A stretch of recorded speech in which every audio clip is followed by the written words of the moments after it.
Next topics, তাপের পরিবহন। তাপের পরিবহন কখন হয়? এই যে ধরো পরিবহন কথাটা আমরা যানবাহনের ক্ষেত্রেই বেশি ব্যবহার করি, যে একটা স্থান থেকে অন্য স্থানে যাত্রীদেরকে যাওয়ার প্রয়োজনে এই পরিবহন ব্যবস্থাটা দরকার হয়, ঠিক আছে। তো সেক্ষেত্রে ওরা বাহক হিসাবে কাজ করে, যানগুলো বাহক হিসাবে কাজ করে। ওরা কাদেরকে বহন করে? যাত্রীদেরকে, ঠিক আছে। মাল বহন করে নিয়ে যায়, মালবাহী যে যানগুলো হয়। ঠিক সেরকম ভাবে এই তাপের পরিবহন তাপকে পরিবহন করে কে? কোন একটা মাধ্যম। সবসময় যে মাধ্যমের প্রয়োজন হয় তাও নয়, আছে বিশেষ কিছু ক্ষেত্র, সেইগুলোর ক্ষেত্রে আমরা জানবো যে তাপের কোনো পরিবহনের জন্য মাধ্যমের প্রয়োজন হয়। তাই এখন তাপের পরিবহন কখন হবে এটা একটু জানতে হবে। এখানে দুটো বস্তু যদি ভিন্ন উষ্ণতা সম্পন্ন হয়, অর্থাৎ একটা বস্তুর উষ্ণতা বেশি হবে আর একটা বস্তুর উষ্ণতা ধরো কম। এখানে এ একটা বস্তু আর এখানে আর একটা বস্তু বি, এর উষ্ণতা সামথিং আমি ধরে নিচ্ছি 100 ডিগ্রি সেন্টিগ্রেড, এর উষ্ণতা ধরে নাও 10 ডিগ্রি সেন্টিগ্রেড, কম। তো এদের দুজনকে যদি পরস্পরের সংস্পর্শে নিয়ে আসা হয়, দুজনকে যদি একদম কন্টাক্ট এরকম পরস্পরের সংস্পর্শে রেখে দেওয়া হয়, তাহলে কি হবে না এদের মধ্যে তাপের বিনিময় হবে। হুম, এখানে তোমার 100 ডিগ্রি সেন্টিগ্রেড ছিল আর এখানে 10 ডিগ্রি সেন্টিগ্রেড ছিল, তাহলে এ বস্তু থেকে বি বস্তুর দিকে তাপ যেতে থাকবে। যেটা তোমরা ক্যালোরিমিতি হয়তো পরে পড়ে এসেছো 9-এ। তো সেখানে জানো যে এ বস্তু তাপ বর্জন করবে, বি বস্তু তাপ গ্রহণ করবে। এই গ্রহণ বর্জনটা ততক্ষণই চলবে যতক্ষণ না উষ্ণতা সমান। তাহলে এই যে একটা বস্তু থেকে আর একটা বস্তুতে এই যে তাপের যাওয়াটা, এটা বিভিন্ন পদ্ধতি। এই যে যাওয়াটা, এই যাওয়াটাকেই আমরা পরিবহন বলবো, মানে তাপের সঞ্চালন, তাপ সঞ্চালন বলবো, ঠিক আছে, যাওয়াটা। তো সেই চলে যাওয়াটা, এই যে তাপ সঞ্চালন বললাম, এই সঞ্চালনটা তিনটে পদ্ধতিতে হতে পারে, মানে তিন প্রকার ভাবে হয়, ঠিক আছে। তা 1 নম্বর আমরা পড়বো, সেটা হচ্ছে পরিবহন। পরিবহন পদ্ধতিতে তাপটা যাবে এ থেকে বি তে। আর 2 নম্বর সেটা হয় পরিচলন। আর 3 নম্বর হয় বিকিরণ। হুম, তাহলে এই তিনটে পদ্ধতির মধ্যে তোমাদের প্রথম যেটা আছে যে তাপের পরিবহন, অ্যাকচুয়ালি এইটাই বেশি সচরাচর আমরা উম, মানে এইখানে তোমার বেশি থিওরিটা আছে আর কি। এই তাপ সঞ্চালনের বিভিন্ন যে থিওরি গুলো আছে, সেই থিওরির বেশিরভাগটাই এই অংশের মধ্যে আছে বলে এটাই সব থেকে বেশি গুরুত্ব দেওয়া হয়েছে। 11-এও আছে, সেখানে পড়বে। তো এই অংশটাই বেশি, আর এটার পর বিকিরণ, মানে সেই হিসাবে তোমাদের এই সঞ্চালনের এই দুটো পার্ট খুব ইম্পর্টেন্ট হয়। হুম, এখন তোমাদের মাধ্যমিক লেভেলে পরিবহন আছে, পরিবহনটা করবে, পরিচালনা সামান্য আছে, ভূগোলেও পাবে, ঠিক আছে। বিকিরণ পদ্ধতিতে হয়তো সেরকম ডিটেলসটা দেওয়া নেই, সবকিছু সামান্য উদাহরণ দিয়ে হয়তো ছাড়া আছে, ঠিক আছে। কিন্তু পরিবহনটার উপর ডিটেলস দেওয়া আছে, সেই হিসাবে তোমাদের এই অংশটাই কিন্তু সব থেকে বেশি ইম্পর্টেন্ট থাকবে। হুম, তো এখানে এই যে তাপের পরিবহনের একটা উদাহরণ দিলাম, যেমন ধরো তোমার কোনো এই দুটো বস্তুর ক্ষেত্রে হলো সেরকমই একটা, যদি এরকম দণ্ড, এরকম যদি কোনো একটা দণ্ড হয়, সেই দণ্ডকে যদি একটা উৎসের সংস্পর্শে রাখা হয়, এরকম উৎসের সংস্পর্শে রেখে দিয়েছো, গ্যাস ওভেন জ্বলছে, তাহলে দেখা যাবে কি তাপটা এই বরাবর যাচ্ছে। গিয়ে এইটা এক সময় এইখান পর্যন্ত, অর্থাৎ এই এ বিন্দু প্রান্ত বিন্দু পর্যন্ত গরম হয়ে যাবে। যদিও উৎসের তাপমাত্রা পৌঁছাবে না যদি দণ্ডটা খুব বড় হয়, কিন্তু গরম হবে। তাহলে গরম হচ্ছে মানে অবশ্যই তাপটা তোমার এই দণ্ড বরাবর এদিকে চলে যাচ্ছে। যে কোনো ধাতুর ক্ষেত্রে এই যে পরিবহনটা হয়, মানে তাপের সঞ্চালনটা হয়, এটা পরিবহন পদ্ধতিতে ঘটে যে কোনো ধাতব পদার্থের ক্ষেত্রে। কিন্তু যখন তুমি কিছু পরিমাণ জলকে গরম করবে, ধরো এখানে একটা পাত্রে তুমি কিছু পরিমাণ জল নিলে, দিয়ে এখানে তুমি গরম করছো, ঠিক আছে। তো তখন দেখবে, খুব লক্ষ্য করলে দেখতে পাবে বা ছোটবেলাতেও পড়ে এসেছো, জলের বুদবুদগুলো উপরে উঠছে আবার নিচে নামছে। ঠিক আছে, এখানে যদি কাগজের টুকরো ফেলে দাও তখন দেখতে পাবে কাগজের টুকরোটা ছোট ছোট টুকরো যদি হয় উপর নিচে উঠানামা করছে। তার মানে কি, জলের কণাগুলো উপরে উঠছে আর উপরের জলের কণাগুলো নিচে নামছে, দিয়ে এইখানে এইভাবে পুরো জলটা গরম হচ্ছে। না, সেটা যে বায়ুর সংস্পর্শে আসলে তবেই হবে তা কোনো ব্যাপার নয়। এটা যদি আবদ্ধ পাত্রও হয়, যদি আবদ্ধ হয় তাহলে তো গরম হবে। তো এখানে কি না, জলটা সাধারণত উপরের দিকে ঠান্ডা থাকে, নিচের দিকে যেহেতু দাবস্থের সংস্পর্শে আছে গরম হবে। তাহলে এই যে পুরো টোটাল জলটা যে গরম হচ্ছে এটা তোমার পরিচালন পদ্ধতিতে হয়। মানে জলের কণাগুলোর ওঠানামার মাধ্যমে। এই যে ধরো, মানে আমি একটা সহজ উদাহরণ দিয়ে বলি, এই হচ্ছে একটা পুকুরের জলের উপরি লেভেল। হ্যাঁ, গ্রীষ্মকালে দেখবে যদি পুকুরে নামো, দেখবে জলের কিছুটা বেদ, এইটা দেখবে তোমার গরম আছে কিন্তু নিচের দিকটা ঠান্ডা আছে। ঠিক আছে, তো এইটা তুমি যদি বেশ কয়েকদিন ধরে কন্টিনিউয়াসলি করো, তোমার তাপ দাও, সূর্যের আলো পড়ে, তবুও দেখবে এই বেদটা সেরকম হারে বৃদ্ধি হচ্ছে না। অর্থাৎ যে গভীরতা পর্যন্ত জলটা গরম ছিল সেই গভীরতাই থাকছে, ওর থেকে বেশি গরম হচ্ছে না। ঠিক আছে, মানে প্র্যাকটিক্যালি তোমরা নিজেরাও করতে পারবে এই ঘটনার এই ব্যাপারটা। সেটা হচ্ছে একটা বালতিতে, একটা বালতি, ওটা ধরে নাও লম্বা এরকম বালতি, প্লাস্টিকের বালতি, জলটা ভর্তি করে রেখেছো। তুমি 1 কেটলি গরম জল, একদম ফুটন্ত জল আস্তে আস্তে ঢেলে দিবে এটাতে। তো ঢেলে দেওয়ার পর দেখবে বেশ কিছুক্ষণ পর বা তুমি যদি লক্ষ্য করো দেখবে এই রকম একটা হাইট থাকবে, গভীরতা, এই গভীরতার যে জলটা সেই জলটা গরম আছে, অথচ নিচের জলটা ঠান্ডা, পুকুরের জলের মতন কেস, ঠান্ডা। এটা কেন? তাহলে এই জায়গায় কি পরিচালন হচ্ছে না? পরিচালন যেমন এখানে ধরো না, কেটলিতে তুমি জলটা গরম করছো, সমস্ত জলটা গরম হয়ে গেল কিছু সময় পরে। এখানেও তো আমি 100 ডিগ্রি সেন্টিগ্রেড উষ্ণতার গরম জল দিলাম, সমগ্র জলটা গরম হয়েছে কিন্তু সমগ্র জলটা হলো না তো কেন? ঠিক আছে, তার জন্য এখানে একটা ধারণা তোমাদের কাজে লাগবে। সেই ধারণাটা কি না, সেটা হচ্ছে অভিকর্ষ বল এই জায়গায় ভূমিকা একটা পালন করে। পরিচালন স্রোত সেই সমস্ত জায়গায় সম্পন্ন হবে যেখানে অভিকর্ষ বল ক্রিয়াশীল। অভিকর্ষ বল না থাকলে পরিচালন স্রোত হবে না, অর্থাৎ পরিচালন পদ্ধতিতে তাপের সঞ্চালনটা ঘটবে না। তাহলে কি বলবে, বালতির জলে যেখানে জল গরম জলটা ঢাললাম ওখানে অভিকর্ষ বল নেই? নিশ্চয়ই আছে। তো এখানে ঘটনাটা কি না, আমরা জানি যখন কোনো বস্তুকে গরম করা হয়, এটা আমরা আগের চ্যাপ্টারে, এই আগের ক্লাসগুলি জানলাম, তরলকে গরম করা মানে তার আয়তনে বৃদ্ধি হয়। তাহলে আমরা জানি যে ঘনত্ব, তো কোনো একটা পদার্থের ঘনত্ব ডি সমান কি m/v। যদি আয়তন বেড়ে যায় ঘনত্ব কি হবে? কমে যাবে। ঘনত্ব কমে যাওয়া মানেই ওই কণাটার, প্রত্যেকটা কণার ঘনত্ব কমে যাওয়া মানে ভরটা কমে যায়। F সমান কত? mg। F equal to mg। তাহলে এখানে m টা যখন কমে যাচ্ছে, হ্রাস পাচ্ছে ঘনত্ব কমে যাওয়ার জন্য, তখন কি অভিকর্ষ বল কম হবে। তাহলে এখানে আকর্ষণ করবে না, এটা এখানে তোমার হালকা হয়ে যাচ্ছে, তো তাহলে হালকা হলে স্বাভাবিকভাবেই অভিকর্ষ বল যেহেতু কম, তার উপর অভিকর্ষ বলটা কম বল প্রয়োগ করছে, যেটা ভারী তার উপর বেশি বল প্রয়োগ করছে, তাহলে কি হবে, ভারীটা অটোমেটিক নিচে নেমে যাবে আর হালকাটা অটোমেটিক উপরে উঠে যাবে, চাপে উপরে উঠে যাচ্ছে। ঠিক আছে, তো সেইভাবে এখানে এসে কি হলো, মানে যেটা ভারী ছিল, উপরে যে কণাটা ভারী ছিল সে কি হলো, নিচে নেমে গেল। নিচে নেমে এসছে যখন, তাহলে নিশ্চয়ই ওকে তো জায়গা ছাড়তে হবে। যারা জায়গা ছাড়বে, যারা গরম হয়েছে, হালকা হয়েছে, তাদেরকে ঠেলে উপরে তুলে দিচ্ছে। আবার এরা আবার কি হবে, যে নিচে নেমেছে সে তো আবার তাপসের সংস্পর্শে আছে, সে আবার গরম হবে, হালকা হয়ে যাবে, হালকা হয়ে উপরে উঠে যাবে।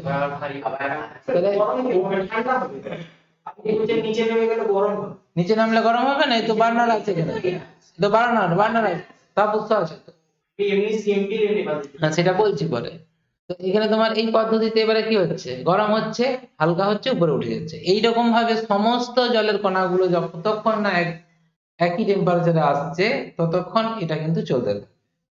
ঠিক আছে, এটা যখন টকবক করে ফুটে দেখবে তখন বায়ুর ব্যাপারটা এসে যায়, মানে উপরে তাপটা কি হয়, এসে কিছুটা পরিমাণ বিকিরণ হয়ে যায়, তখন কম্পারেটিভলি নিচের থেকে উপরেরটা একটু ঠান্ডা হয়, সেই জন্য উপরেরটা দ্রুত নেমে আসে, সে খুব কুইক আবার গরম হয়ে আবার উপরে যায়, সেই জন্য স্ফুটনটা শুরু হয়ে যায়, টকবক করে ফুটতে থাকে।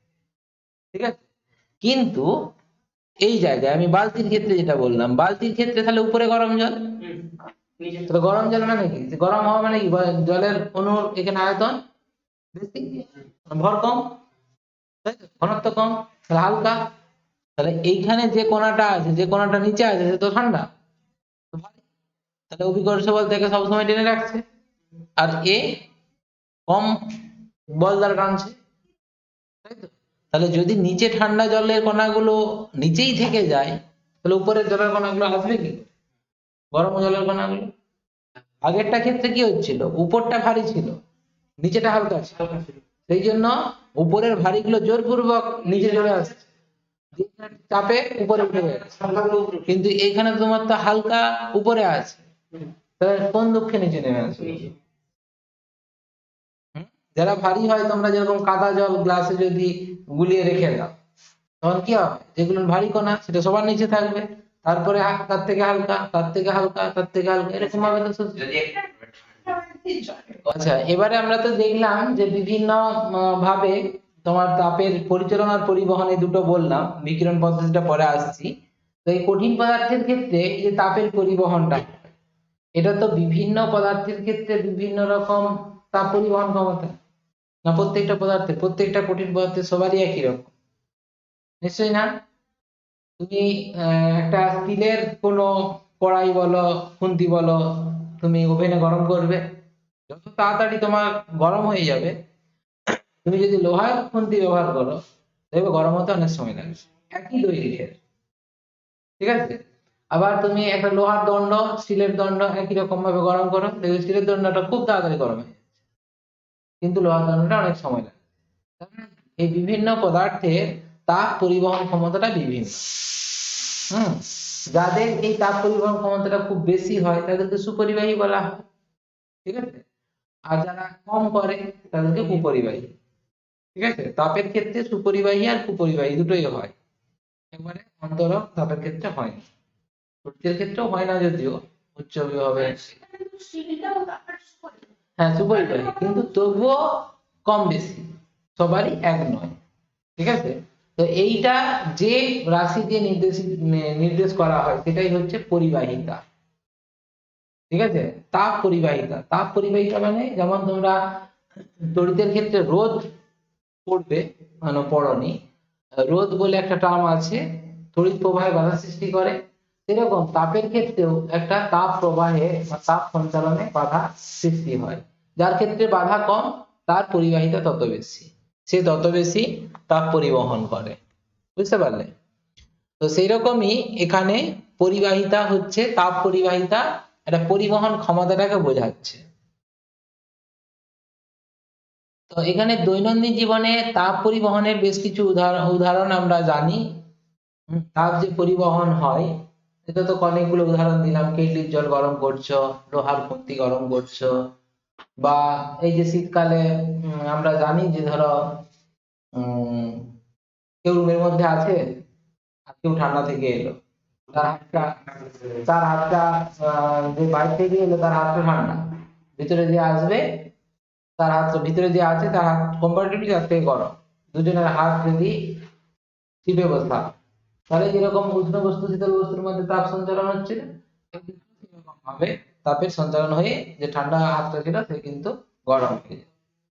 ঠিক আছে, এরকম ধরনেরই বেশ কিছু উদাহরণ আছে, এই উদাহরণগুলো তোমরা পাবে। যে বরফের টুকরোকে হাতে চিপে রাখলে, খোলা বাতাসে রাখবে, যত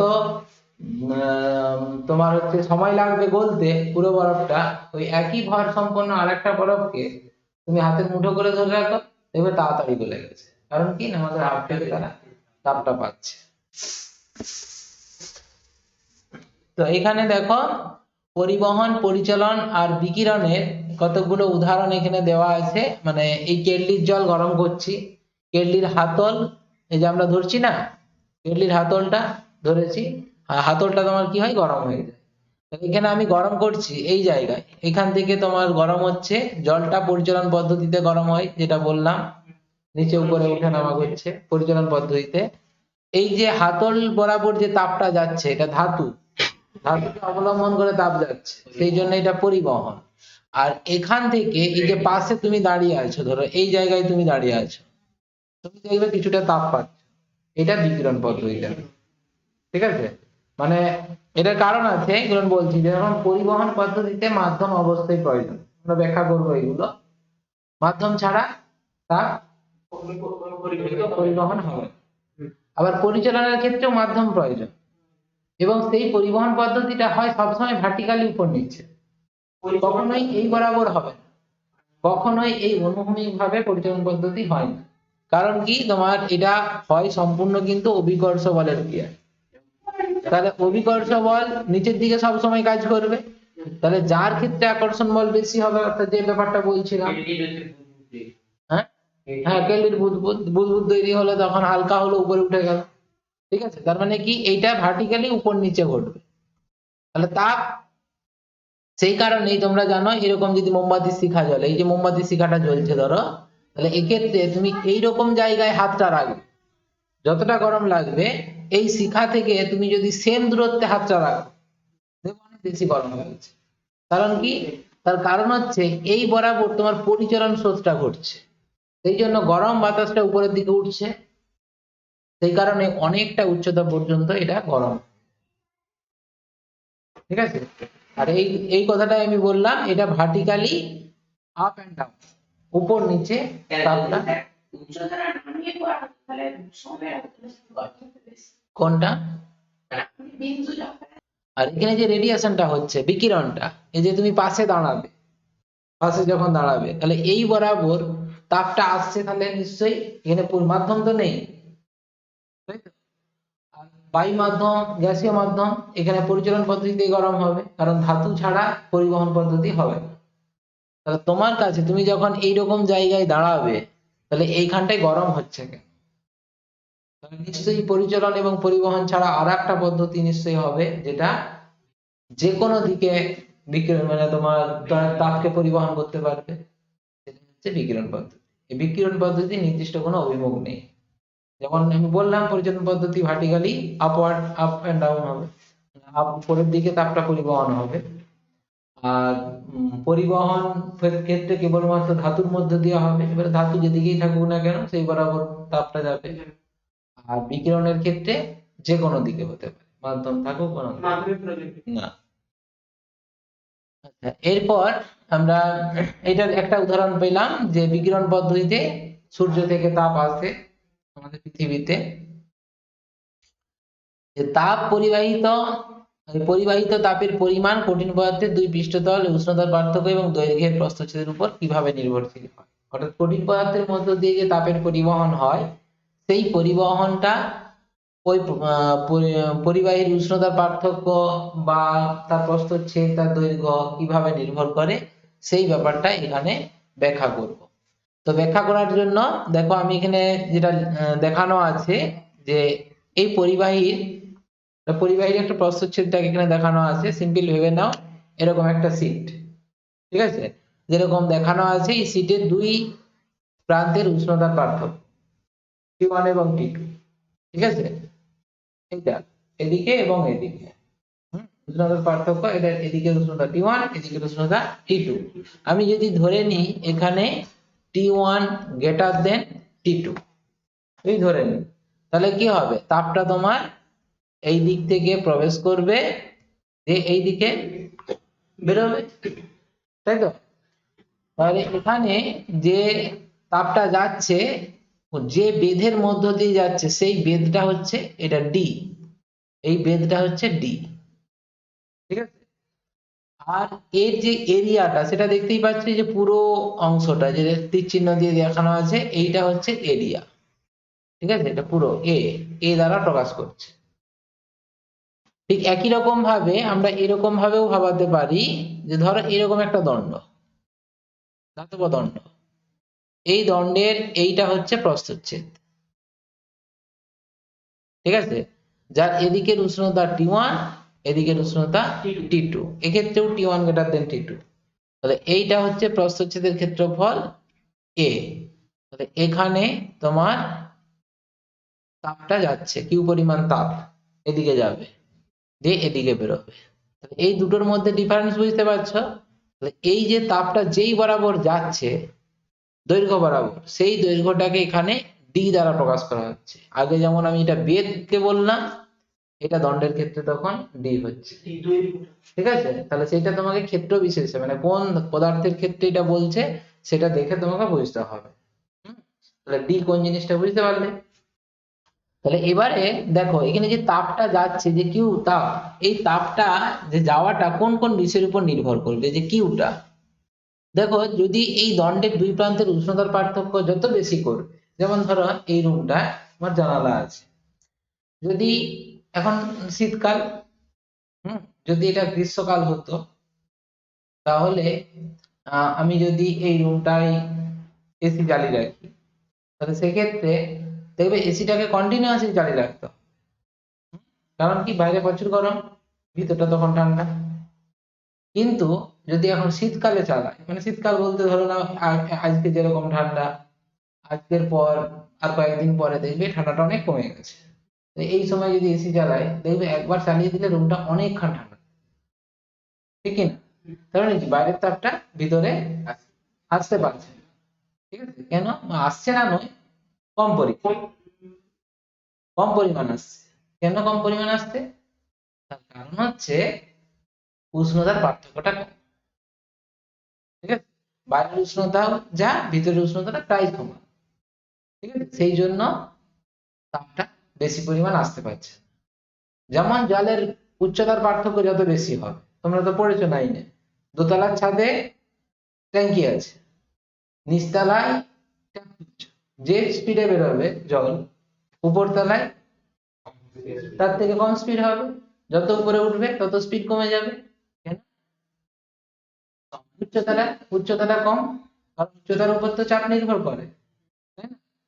তো ঠিক সেরকম ভাবে এখানে যত উষ্ণতার পার্থক্য যত বেশি হবে তত তাপের প্রবাহটা বেশি হবে। সেই জন্য এই যে কিউ, এটা সমানুপাতিক হয় তোমার T1 মাইনাস T2 এর উপর, উষ্ণতার পার্থক্যের উপর। পার্থক্য যত বেশি হবে তত তাপের পরিবহন বেশি হবে। আর কি, আমি যদি এবারে তোমাকে বলি এই যে দুটো দণ্ড, এই দুটো দণ্ডের উষ্ণতার পার্থক্য এক, মানে এটা একটা পাত বলেছি আর এটা একটা দণ্ড বলেছি, উষ্ণতার পার্থক্য এক, দুটো একই উপাদান দিয়ে তৈরি, ঠিক আছে। দিয়ে বললাম এখন বলো তো তাহলে কোন দণ্ডটার ক্ষেত্রে মানে কোন পদার্থটার ক্ষেত্রে বেশি পরিমাণ তাপ যাবে, এই পাত না এই দণ্ড? একই উপাদানের তৈরি একটা পাত আর একটা দণ্ড, ঠিক আছে। দুজনের ধরো বেধটা সমান, এই যে ডিটা সমান, এখানে ধরো নাও ডিটা বড় দেখাচ্ছে, আমি এইরকম বললাম, ধরো ডিটা আর একটু ছোট করে দিই,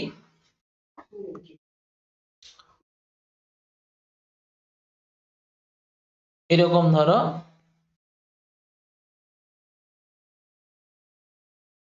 এটা হচ্ছে এরকম বেধের একটা দণ্ড, এই বেধটা হচ্ছে ডি, এখানে তোমার T1, এখানে T2, এটা প্রস্থচ্ছেদ এক্ষেত্রে এ। বলো কোনটা, এইটাতে বেশি পরিমাণ তাপ যাবে না এইটাতে বেশি পরিমাণ তাপ? নিচেরটাতে বেশি পরিমাণে। তাহলে এখানে এই দুটো যে ছবি এঁকেছি, এইটা এবং এইটা দুটোর ক্ষেত্রে দেখতেই পাচ্ছি ক্ষেত্রফলটা একটা ফ্যাক্টর এখানে, যে ক্ষেত্রফল প্রস্থচ্ছেদ যত বেশি হবে তাহলে তার মধ্য দিয়ে সঞ্চালিত তাপ তত বেশি হবে, অর্থাৎ এখানে সমানুপাতিক হচ্ছে এ যত বেশি সঞ্চালিত তাপের পরিমাণ তত বেশি। আর একটা কি দেখো এর যে বেধটা, এবারে দুটোর ক্ষেত্রে এইটা এবং এইটা, এটার বেধটা দেখতে পাচ্ছ, এখানে যেমন আমি দেখালাম, এখানে বেধটা হচ্ছে ডি আর এখানেও বেধটা হচ্ছে ডি। দুটোর মধ্যে দেখতে পাচ্ছ এই দণ্ডটাতে ডি বেশি, এই দণ্ডটাতে ডি কম। ঠিক আছে, বা এইটাকে তুমি যদি ভাবো এইটা একটা ডি, এইটা একটা ডি, দুজনের প্রস্থচ্ছেদ একই, এটারও এ, এটারও এ। ঠিক আছে, কিন্তু কোনটার মধ্য দিয়ে বেশি পরিমাণ তাপ যাবে কি মনে হয় নিচের দুটোর ক্ষেত্রে? তো চারদিকে ছড়িয়ে নয়, জলের পরিমাণটা, ধরো এখানে দুটো পাইপ আমি বললাম, এই 1 নম্বর পাইপ আর 2 নম্বর পাইপ। ঠিক আছে, 2 নম্বর পাইপের দৈর্ঘ্যটা ছোট, 1 নম্বর পাইপের দৈর্ঘ্যটা বড়। তাহলে যত যত বেশি পরিমাণ, মানে এখানে তুমি একই টুল পাম্পের সঙ্গে যদি যুক্ত করা আলাদাভাবে, তাহলে দেখবে এইটাতে তুমি কম পরিমাণ জল পাচ্ছ আর এটাতে বেশি পরিমাণ জল পাবে। ঠিক আছে, তার কারণ এখানে দৈর্ঘ্যটা বেশি হওয়ার জন্য বেশি পরিমাণ জলকে ঠেলতে হচ্ছে, আমি সহজভাবে বলছি, বেশি পরিমাণ জলকে ঠেলে বেরোতে হচ্ছে। তো স্বাভাবিকভাবেই সেখানে একটা চাপ একটা থাকবে, এক্সট্রা চাপ, সেই জন্য কম পরিমাণ, মানে বাধাটা এখানে বেশি, কম পরিমাণ জল বেরোবে। আর এখানে দৈর্ঘ্য ছোট হওয়ার জন্য কম পরিমাণ জলকে ঠেলতে হচ্ছে, বেশি পরিমাণ জল বেরোবে। ঠিক আছে, তো ঠিক একই রকম ভাবে এই যে দুটো দণ্ড আমরা এখানে দেখালাম, এখানে যে দুটো আমি দণ্ডকে বলছি, এই দণ্ড এবং এই দণ্ড, তাহলে এইটার ক্ষেত্রে প্রথম দণ্ডটার মধ্য দিয়ে কম পরিমাণ তাপ যাবে, কারণ দৈর্ঘ্যটা বেশি, এখানে বাধা একটা বেশি, আর এখানে দণ্ডটার দৈর্ঘ্য যেহেতু কম, সেই জন্য বেশি পরিমাণ তাপ যাবে। আর এই কারণেই আমি এটা সমানুপাতিক বলছি 1/d, মানে ব্যস্তানুপাতিক হলো, ডি এর সঙ্গে ব্যস্তানুপাতিক। আর কি না, এখানে আরেকটা ফ্যাক্টর আছে, সেটা হচ্ছে যে ধরো তোমার দুটো রুম, পাশাপাশি দুটো জানালা আছে একই ক্ষেত্রফল বিশিষ্ট। এবার আমি উদাহরণটা দিচ্ছি, এই জানালাটা খুলে রেখেছি, মানে এই রুমের জানালাটা খুলে রেখেছি আমি 2 ঘন্টা, আর ওই দিকের জানালাটা খুলে রেখেছি আমি 5 ঘন্টা। কোন রুমটা বেশি গরম হবে গ্রীষ্মকালে? যেটা 5 ঘন্টা, মানে টাইম যত বেশি হবে তত বেশি পরিমাণ তাপ ভিতরে প্রবেশ করবে, সেই জন্য টাইমের সঙ্গে সমানুপাতিক হয়, যত সময় অতিবাহিত হবে তত বেশি সময় বেশি পরিমাণ তাপ এখানে সঞ্চালিত হবে। ঠিক আছে, তাহলে এই হচ্ছে সঞ্চালিত তাপের পরিমাণ কোন কোন বিষয়ের উপর নির্ভর করে। হ্যাঁ হ্যাঁ, যে পরিমাণ তাপ সঞ্চালিত হচ্ছে সেটা হচ্ছে তোমার এখানে কিউ। তাহলে কিউটা এই বিষয়গুলোর উপর নির্ভর করে, যদি পরীক্ষায় কোশ্চেন থাকে কোন কোন বিষয়ের উপর নির্ভর করে, তাহলে এইটি বলবে এবং কিভাবে নির্ভর করে সেটাও বলে দিবে। যে উষ্ণতার পার্থক্যের সঙ্গে সমানুপাতিক, প্রস্থচ্ছেদের ক্ষেত্রফলের সঙ্গে সমানুপাতিক, দৈর্ঘ্যের সঙ্গে ব্যস্তানুপাতিক, এবং যে সময় ধরে তাপটা সঞ্চালিত হচ্ছে তার সময়ের সঙ্গে সমানুপাতিক। এই সবগুলোকে যদি কম্বাইন করো, মানে তোমাদের যৌগিক ভেদের নিয়ম অনুযায়ী লেখা যায় কিউ সমানুপাতিক এ T1 মাইনাস T2 ইন্টু ছোট টি বাই টি। এই সমানুপাতিক থেকে সমান নিয়ে আসার জন্য একটা ধ্রুবক গুণ করতে হয়, এই ধ্রুবকটাকে কে বলা হয়, K A T1 minus T2 t by d. এখানে এই কে কেই বলা হবে তাপ পরিবাহিতাঙ্ক। ঠিক আছে, এটা হচ্ছে তাপ পরিবাহিতাঙ্ক। কার এটা না উপাদানের, মানে এইখানে ভিন্ন উপাদান যদি হয় তাহলে এই শুধুমাত্র একই দৈর্ঘ্য একই প্রস্থচ্ছেদ একই ক্ষেত্রফল একই সময় ধরে তাপের সংস্পর্শে রেখেছো, অথচ দেখা যাচ্ছে দুটো দণ্ডের মধ্য দিয়ে বিভিন্ন পরিমাণ তাপ সঞ্চালিত হচ্ছে। তার কারণ কি না, তার উপাদানটা আলাদা হওয়ার জন্য, কে আলাদা হওয়ার জন্য। এই কেটা বিভিন্ন পদার্থের ক্ষেত্রে বিভিন্ন হয়, সেই জন্যই বিভিন্ন পদার্থের তাপ পরিবাহিতাঙ্ক বিভিন্ন হয়। তো তো এখান থেকে তোমাদের যে কোশ্চেন গুলো হয়, আমি তো বললাম কোন কোন বিষয়ের উপর নির্ভর করে, সেটা একটা কোশ্চেন। এবারে এখান থেকে কোশ্চেন আসবে তাপ পরিবাহিতাঙ্ক কাকে বলে, সংজ্ঞা। দেখো এইগুলো আমি আবারও বলছি, মুখস্থ করতে যাবে না। এই যে রাশিমালা বললাম, এই রাশিমালাটি মুখস্থ রাখবে, সেখান থেকে দেখবে তাপ পরিবাহিতাঙ্ক সংজ্ঞা অটোমেটিক তুমি বলে দিতে পারছো। কিভাবে না, দেখো K equal to Q into D by K equal to QD A T1 minus T2 into ছোট t। ঠিক আছে, এবারে তুমি কি করো, এখানে কন্ডিশন অ্যাপ্লাই করে দাও, অর্থাৎ এখানে D equal to 1 করো, A equal to 1 করো, T1 minus T2 equal to 1 করো, আর ছোট t equal to 1 করো। ঠিক আছে, তাহলে সবগুলো এইগুলো যদি 1 করে দাও তাহলে দেখবে K equal to Q হয়ে গেছে। ঠিক কি না, দেখো D equal to 1 বসাও এখানে, a equal to 1 বসাও, t1 minus t2 1, এটা 1 বসাও, তাহলে তোমার k equal to q। ঠিক আছে, কিউ মানে তাহলে এখান থেকে সংজ্ঞা কিভাবে বলবে, সংজ্ঞা কিভাবে বলবে, একই রকম দেখো ডিটা কি ছিল, দৈর্ঘ্য বা বেদ, বেদও বলতে পারো দৈর্ঘ্য বলতে পারো।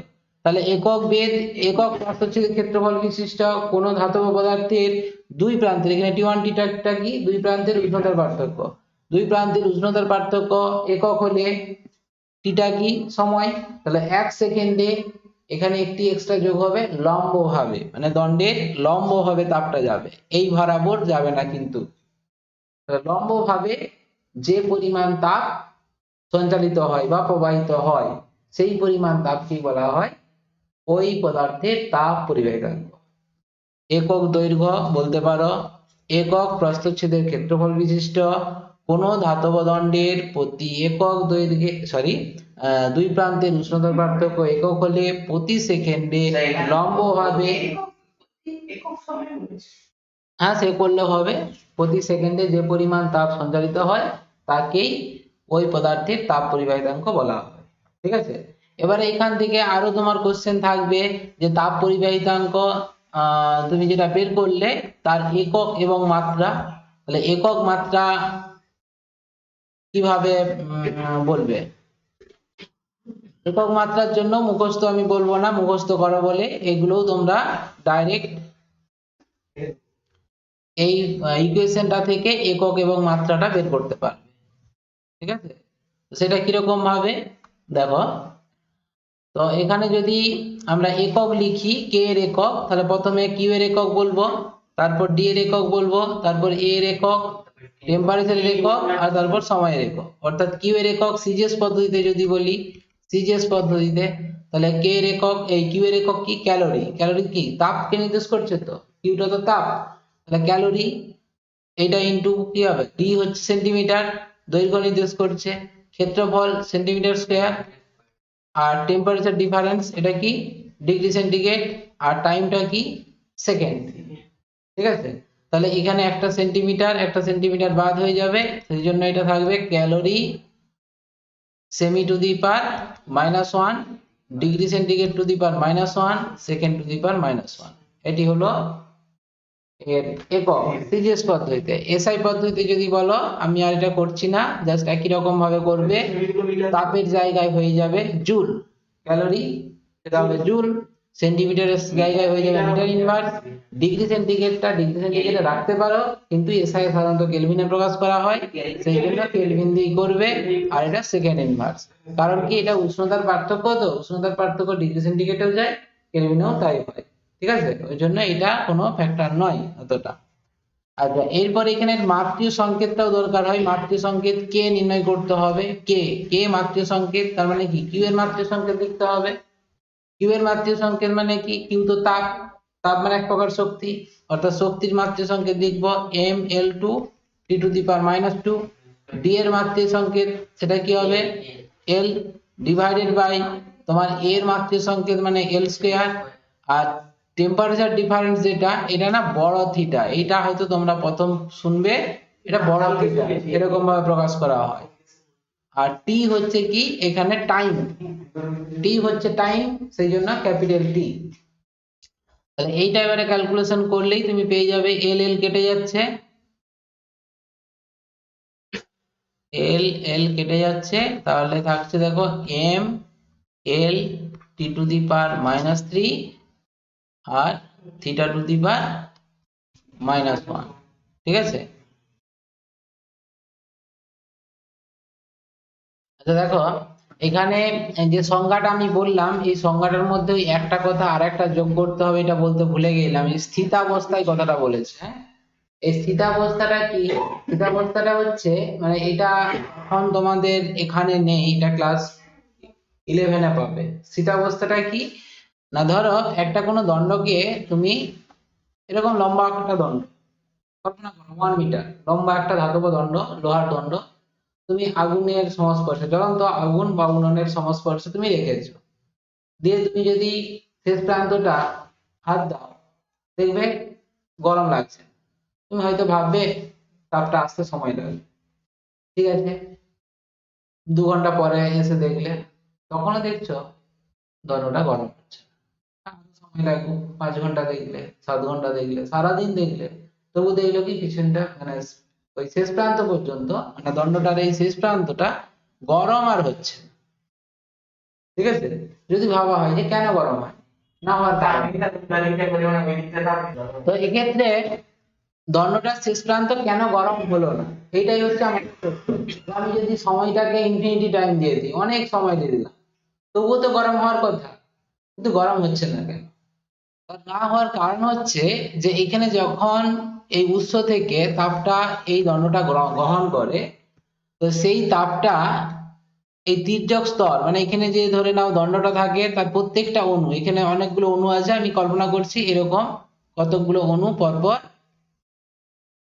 পরপর আছে।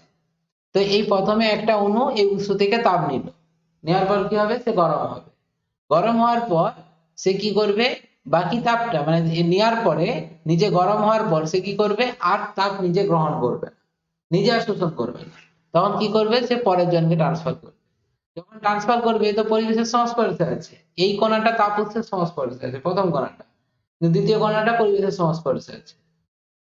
যখন সে কি করবে, এই উৎস থেকে মানে দ্বিতীয় জনের কাছ থেকে প্রথম জনের কাছ থেকে যখন তাপটা নিবে, কিছু অংশ কি হবে, পরিবেশে বিকিরণ হয়ে যাবে। ঠিক আছে, তারপরে বাকি অংশ কি করবে, আবার পরের জনকে দেবে। সেই পরের জন কি করবে, একই রকম ভাবে নিজে গরম হবে, এবং তারপরে বাকি অংশ কি করবে, পরিবেশকে বিকিরণ করবে। ঠিক আছে, তাহলে এইরকম ভাবে দেখা যাবে কি পরের অণুগুলো এই একই ভাবে তাপটা যাবে।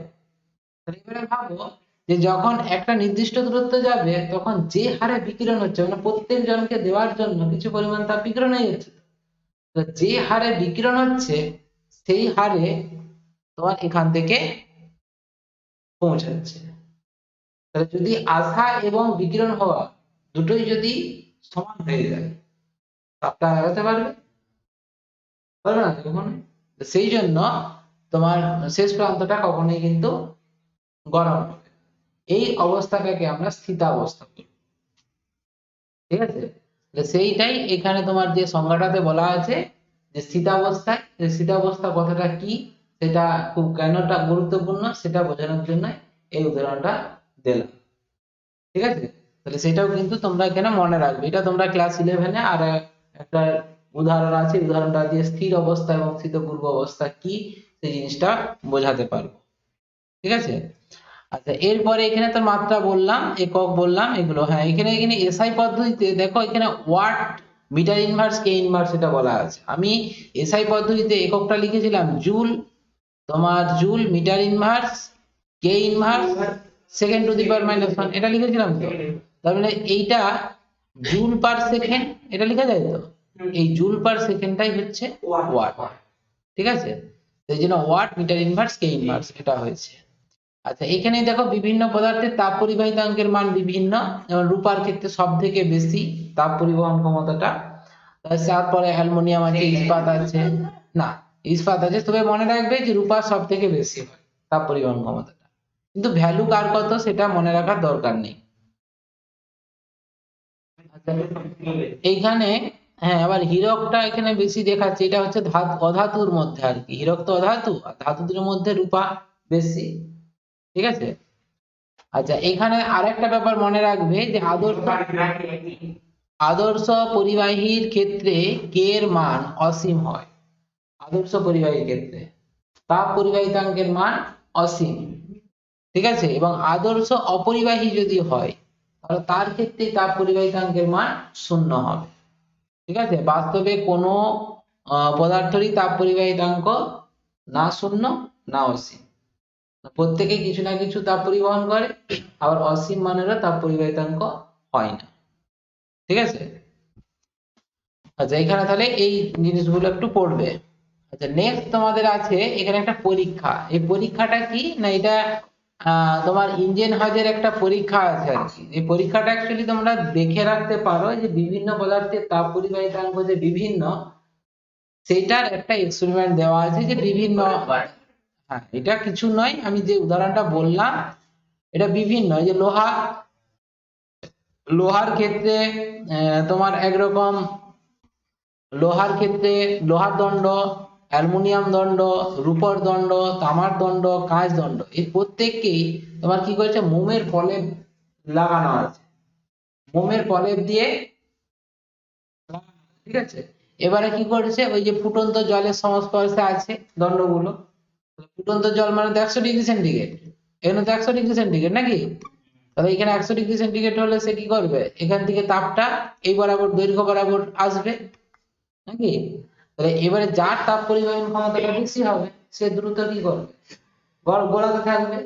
যেখানে এখানে দেখা যাচ্ছে এটা একটা পরীক্ষা যে রূপো সব থেকে বেশি পরিমাণ গলিছে, দেখো রূপো যতটা গলিছে এটা সব থেকে বেশি, এই যেটা। তারপরে তামা আছে, তারপরে দেখো এখানে তোমার অ্যালুমিনিয়াম আছে, তারপর লোহা আছে, আর কাঁচ খুব কম পরিমাণ গলিছে, তাহলে কাঁচের তাপ পরিবহন ক্ষমতা খুব কম, ঠিক আছে। এটা একটা পরীক্ষা ছিল আর কি ইঞ্জিন হাউসের। আচ্ছা নেক্সট আরেকটি থিওরি আছে, এটা হচ্ছে তাপীয় রোধ, যেটা আমি বলছিলাম যে কোনো একটা দণ্ডের মধ্য দিয়ে যে তাপ পরিবহন হবে, এটা বিভিন্ন পদার্থের ক্ষেত্রে দৈর্ঘ্য বেড়ে গেলে কেন তার মধ্য দিয়ে তাপ কম পরিমাণ প্রবাহ হচ্ছে, একই উপাদানের তৈরি, ঠিক আছে। তো সেইটা এখানে তাপীয় রোধ থেকে ব্যাখ্যা করা যাবে। তো এই রোধের ব্যাপারটা তোমাদের এখনো যদিও পড়া হয়নি, তবুও এখন আছে, একটু বলে দিচ্ছি। রোধ ব্যাপারটাও আমি বলছি যে ধরো এরকম একটা কোনো পরিবাহী, তো পরিবাহীর মধ্য দিয়ে তোমার তাপ প্রবাহিত হচ্ছে, তড়িৎ প্রবাহিত হচ্ছে। ধরো এই একটা পরিবাহী, পরিবাহী যখন তড়িৎ প্রবাহ পরিবহন হয়, এটা নিশ্চয়ই ধারণা আছে তামার মধ্য দিয়ে যে পরিমাণ তড়িৎ পরিবহন হয় রূপার মধ্য দিয়ে তার থেকে বেশি হয়, অ্যালুমিনিয়ামের মধ্য দিয়ে তার থেকে কম হয়, কম হবে। লোহার ক্ষেত্রে কম হবে, ঠিক আছে। তো এইরকম অন্তরক পদার্থ হলে তার পরিবহন ক্ষমতা আরো কমে যায়। তো এখানে এই যে বিভিন্ন পদার্থের তড়িৎ পরিবহন ক্ষমতাটা, এইটা তার রোধের উপর নির্ভর করে, তার তড়িৎ পরিবাহিতাঙ্কের উপর নির্ভর করে। এটা আমরা ওহম সূত্র বা প্রবাহী তড়িতে আরো ডিটেলস বলবো, ঠিক আছে। তো এখন শুধুমাত্র এইটুকু জেনে রাখো যে কোনো এরকম একটা পরিবাহী, সেই পরিবাহী রোধকে এইরকম চিহ্ন দ্বারা প্রকাশ করা হয়, হ্যাঁ, রোধটাকে। তো আমি সেরকম একটা ব্যাটারি এখানে যুক্ত করে দিয়েছি, তাহলে যুক্ত করে দিলে এর ব্যাটারির বিভব প্রভেদ ধরো ভি, তাহলে এই পরিবাহীরও দুই প্রান্তের বিভব প্রভেদ তোমার ভি হবে। তাহলে এর মধ্য দিয়ে প্লাস থেকে মাইনাসের দিকে তড়িৎ প্রবাহ যায়, তাহলে এইখানে যে বিভব প্রভেদ অর্থাৎ এইখানে তোমার ভিএ আর এইটা হচ্ছে ভিবি, তাহলে বিভব পার্থক্য সেটা কি, ভিএ মাইনাস ভিবি, এটা ইকুয়াল টু কি হয়, আই ইনটু আর। এই আরটাকে বলা হয় এখানে রোধ, অর্থাৎ বিভব পার্থক্য যত বেশি হবে তত বেশি পরিমাণ তড়িৎ পরিবহন হবে, ঠিক আছে। আচ্ছা এখানে তড়িৎ প্রবাহের একটা সংজ্ঞা আছে, আই সমান হয় কিউ বাই টি, কিউটা কি এখানে আধান, ঠিক আছে, আধান, যে একক সময়ে যে পরিমাণ তড়িতাধান প্রবাহিত হয় তাকেই বলা হয় এখানে আই, তড়িৎ প্রবাহ মাত্রা আই, ঠিক আছে, যে পরিমাণ তড়িতাধান প্রবাহিত হয় একক সময়ে। তাহলে এখান থেকে তুমি লিখতে পারবে নিশ্চয়ই আই সমান কত, VA minus VB by R. তাহলে এই আই এর জায়গায় আমি কি লিখবো, Q by T equal to VA minus VB by R, বোঝা গেল এটা। বাস এই সমীকরণটা এখন মনে রাখো। এবারে এই পরিবাহীর মতো এই পরিবাহীটা এবারে তাপের ক্ষেত্রে যদি হয়, ধরো এরকম একটা পরিবাহী আছে যার প্রস্থচ্ছেদের ক্ষেত্রফল এ, দৈর্ঘ্যটা ধরে নাও ডি, আর এইখানে উষ্ণতার পার্থক্য এটা হচ্ছে টি1, এইখানে উষ্ণতা হচ্ছে টি2, তাপ পরিবাহিতাঙ্ক কত কে। তাহলে টি সময়ে যে পরিমাণ তাপ যাচ্ছে, কিউ যদি তাপ পরিমাণ যায়, এখানে তাপটাকে কিউ দ্বারা প্রকাশ করা হচ্ছে, এখানে আধানটাকে কিউ দ্বারা প্রকাশ করা হচ্ছে। তাহলে কিউ টি সময়ে যে পরিমাণ তাপ যাবে সেই সম্পর্কটা কি, আমরা জানি কিউ সমান কে এ টি1 মাইনাস টি2 ছোট টি বাই ডি, এখনই লিখলাম। তাহলে এখান থেকে আমরা কিউ বাই টি সমান লিখবো, তাহলে কিউ বাই টি সমান কে এ টি1 মাইনাস টি2 বাই ডি হয়। তাহলে এইটাকে আমি এরকম ভাবে লিখছি টি1 minus টি2 by D by K এ, ঠিক আছে? তাহলে এইটা একটা সমীকরণ তুমি যদি দিয়ে দাও, এইটা একটা সমীকরণ আর এই একটা সমীকরণ, এইটা, ঠিক আছে, এটা একটা সমীকরণ। তাহলে এই দুটো সমীকরণকে একটু তুলনা করে দেখো তো। দেখো এখানে উষ্ণতার পার্থক্যের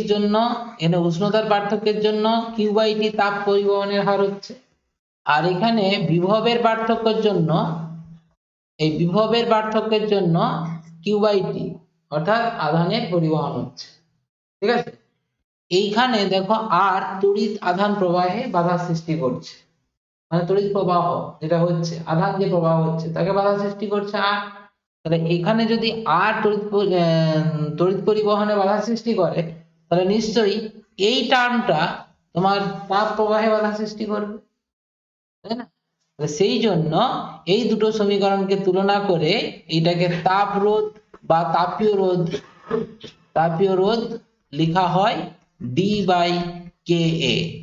তোমাদের পরীক্ষাতে তাপীয় রোধের রাশিমালা লিখতে বলে, তাপীয় রোধের রাশিমালাটি প্রতিষ্ঠা করে, ঠিক আছে। অর্থাৎ এই দুটো সমীকরণকে পাশাপাশি লিখে তোমাদেরকে এটা রাশিমালাটা বের করতে হবে, ঠিক আছে, ডি বাই কে।